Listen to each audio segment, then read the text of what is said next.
Assalamualaikum warahmatullahi wabarakatuh. Anak-anak, mari kita berjumpa lagi dalam pelajaran bahasa Indonesia. Pada pertemuan sebelumnya, kita telah membahas tentang teks prosedur. Kalian masih ingat teks prosedur atau teks yang mempelajari tentang proses-proses sesuatu? Misalnya, pembuatan KTP, pembuatan SIM, pembuatan paspor, dan lain sebagainya. Atau memasak ini dan memasak itu. Prosesnya selama perjalanan memasak itu namanya adalah prosedur. Untuk berikutnya, kita akan lanjut kepada bab 2, yaitu tentang teks eksplanasi. Namun anak-anak, sebelumnya atau sebelum kita mulai pelajaran ini, alangkah baiknya kita berdoa terlebih dahulu. Mari anak-anak, kita berdoa dalam hati kita masing-masing. Berdoa dimulai.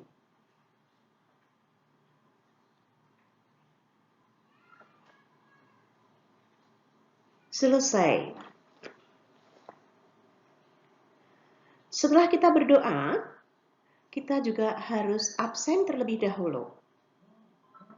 Mari anak-anak, kalian absen terlebih dahulu. Jika sudah selesai absennya, kita akan segera memasuki materi berikutnya atau materi bab 2. Namun sebelumnya, siapa yang masih ingat bagaimana pengertian teks prosedur? Ada berapa macam teks prosedur? Anak-anak? Baik anak-anak, kita langsung kepada teks eksplanasi. Ya? Apa itu teks eksplanasi? Mari kita sama-sama buka pengertian tentang teks eksplanasi. Pengertian teks eksplanasi. Teks eksplanasi dapat disamakan dengan teks yang menceritakan prosedur atau proses terjadinya sesuatu. Dengan teks tersebut, pembaca dapat memperoleh pemahaman mengenai latar belakang terjadinya sesuatu secara jelas dan logis. Teks eksplanasi menggunakan banyak fakta dan pernyataan-pernyataan yang memiliki hubungan sebab akibat atau kausalitas. Namun, sebab-sebab ataupun akibat-akibat itu berupa sekumpulan fakta menurut penulisnya. Teks eksplanasi merupakan teks yang menjelaskan suatu proses atau peristiwa tentang asal-usul proses atau perkembangan suatu fenomena. Mungkin berupa peristiwa alam, sosial, ataupun budaya. Setelah kita selesai membahas pengertian teks eksplanasi, kita melangkah ke fungsi teks eksplanasi. Apa itu fungsi teks eksplanasi? Teks eksplanasi berfungsi untuk memperluas wawasan, pengetahuan, dan keyakinan para pembaca ataupun pendengarnya. Dengan demikian, pembaca menjadi tahu fenomena yang ada di sekitarnya atau bahkan di tingkat nasional dan luar negeri. Fenomena dimaksud berupa fenomena sosial, budaya, politik, kriminalitas, dan lainnya. Khalayak menjadi tahu dan memiliki wawasan yang lebih luas sehingga akan berpengaruh pula pada sikap dan tindakannya di dalam kehidupan sehari-hari. Berikutnya adalah ciri-ciri teks eksplanasi. Ciri-ciri dari teks eksplanasi tersebut diantaranya pembahasan dalam teks eksplanasi menggunakan konteks ilmiah melalui pemaparan sejarah, definisi, klasifikasi, dan kebiasaan. Informasi tersebut dapat berupa fakta-fakta empiris, data statistik, dan rangkaian peristiwa yang menjelaskan korelasi antar aspek dan antar peristiwa dalam teks. Berikut ciri-ciri atau karakteristik teks eksplanasi yang dapat memudahkan kita untuk membedakan antara teks eksplanasi dengan teks lainnya. Yang pertama, ilmiah. Kedua, fenomena yang dijelaskan dalam teks eksplanasi berdasarkan konteks ilmiah, yaitu berupa fakta, realita, teori, dan penelitian. Penjelasan tersebut dapat berupa sejarah, klasifikasi, atau definisi. Berikutnya, logis, yaitu penjelasan fenomena dalam teks eksplanasi bersifat logis dan teoritis. Selanjutnya, ciri selanjutnya, objektif. Penjelasan dalam teks dapat disertai argumen yang bersifat objektif dengan didukung teori yang relevan sehingga dapat pula dijadikan rujukan yang valid. Ciri berikutnya, bukan teks eksposisi. Karena teks eksplanasi tidak bertujuan memengaruhi pembaca, tetapi memaparkan fakta berdasarkan bidang keilmuan. Yang berikutnya adalah bukan teks prosedur. Selanjutnya, kita bahas tentang kaidah teks eksplanasi. Teks eksplanasi menjelaskan secara ilmiah proses dan sebab terjadinya suatu fenomena dengan menggunakan ragam bahasa baku yang bersifat universal. Pemaparan informasi dalam teks eksplanasi mudah dimengerti pembaca umum atau tidak terbatas pada kalangan tertentu saja. Oleh sebab itu, penulisan dan penggunaan kata dalam teks eksplanasi harus sesuai dengan PUEBI. Berikut ciri kaidah kebahasaan teks eksplanasi. Namun, saya akan kembali, apa itu PUEBI? PUEBI adalah Pedoman Umum Ejaan Bahasa Indonesia yang dulunya kita sebut sebagai EYD, yaitu ejaan yang disempurnakan.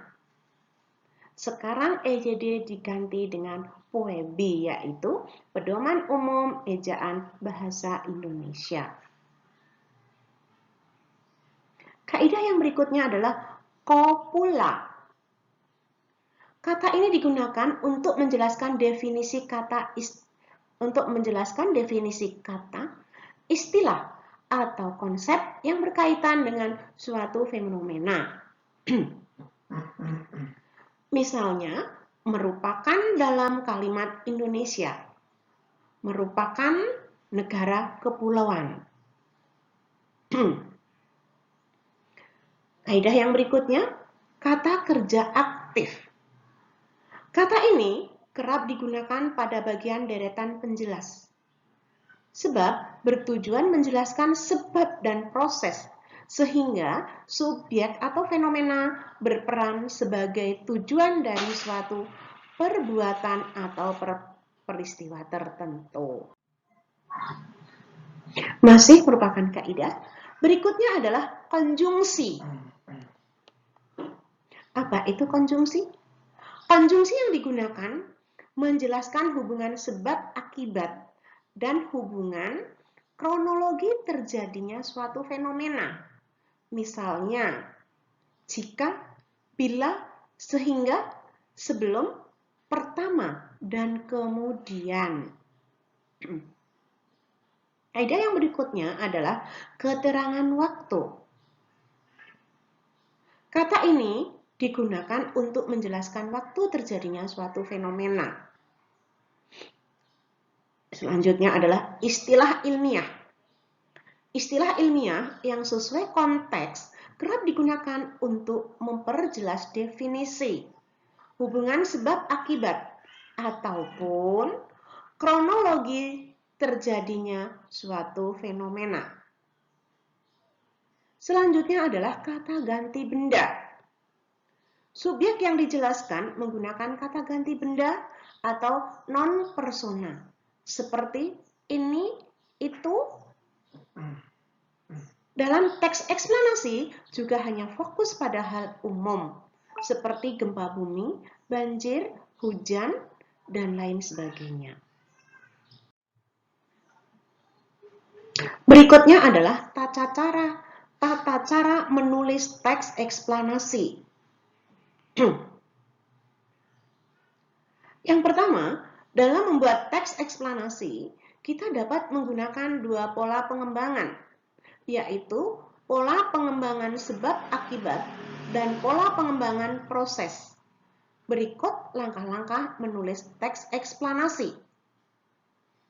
Yang pertama, menentukan topik yang menarik.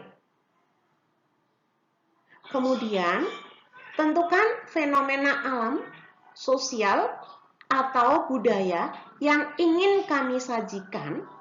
Misalnya, proses terjadinya pasang surut air laut. Berikutnya, membuat rancangan kerangka atau teks. Kemudian, buatlah kerangka karangan berdasarkan struktur teks eksplanasi, yaitu identifikasi fenomena, penggambaran rangkaian, kejadian, dan ulasan.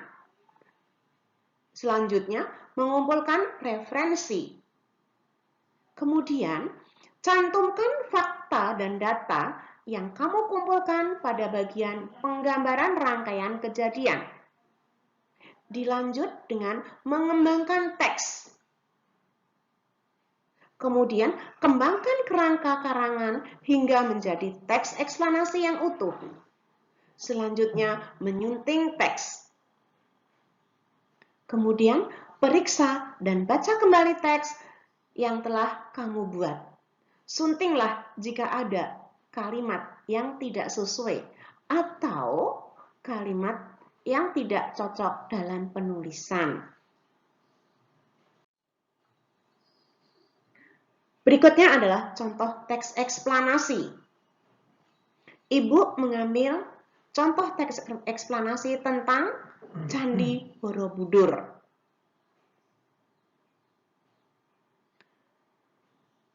Candi Borobudur merupakan bangunan bersejarah Buddha terbesar di dunia. Candi Borobudur sudah dibangun jauh sebelum Angkor Wat di Kamboja dan katedral-katedral agung di Eropa. Candi ini dibangun pada tahun 824 Masehi, yaitu masa Raja Samaratungga dari dinasti Sailendra. Kini Candi Borobudur menjadi tempat ziarah umat Buddha dari berbagai negara seperti Cina, India, Tibet, dan Kamboja. Candi Borobudur berada di Jawa Tengah, di puncak bukit dengan pemandangan di sekitarnya berupa sawah-sawah yang subur dan bukit-bukit. Luas Candi Borobudur adalah 123 kali 123 meter persegi, yang tersusun atas satu stupa induk, 72 stupa terawang, dan 504 patung Buddha. Selain itu ada pula 2.672 panel relief yang jika disusun berjajar bisa mencapai 6 km. Selanjutnya kalian bisa baca sendiri. Demikianlah contoh dari sebuah teks eksplanasi. Yang selanjutnya adalah struktur dari teks eksplanasi Candi Borobudur. Berdasarkan strukturnya, teks eksplanasi diawali dengan pernyataan umum. Pada teks tersebut, diawali paragraf dijelaskan secara umum mengenai Candi Borobudur. Candi Borobudur merupakan bangunan bersejarah Buddha terbesar di dunia. Candi Borobudur sudah dibangun jauh sebelum Angkor Wat di Kamboja dan katedral-katedral agung di Eropa. Kemudian teks dilanjutkan dengan deretan penjelas yang berisi perincian bentuk dan hal yang terjadi pada Candi Borobudur. Candi Borobudur berada di Jawa Tengah, di puncak bukit dengan pemandangan di sekitarnya berupa sawah-sawah yang subur dan bukit-bukit.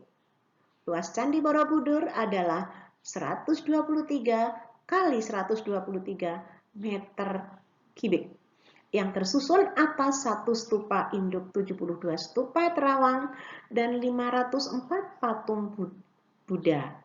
Pada 1814, pada tahun 1814, Sir Thomas Stamford Raffles menemukan Candi Borobudur dalam kondisi rusak. Ia mengusulkan agar candi tersebut dibersihkan dan dilakukan pemugaran.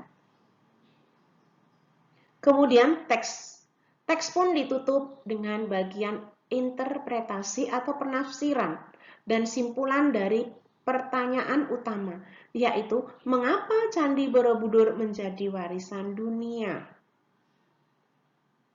Pada tahun 1991, Borobudur ditetapkan sebagai warisan dunia. Keindahan dan kemegahan Candi Borobudur menjulang tinggi wisatawan domestik maupun mancanegara. Candi Borobudur juga menjadi salah satu destinasi wajib jika bepergian ke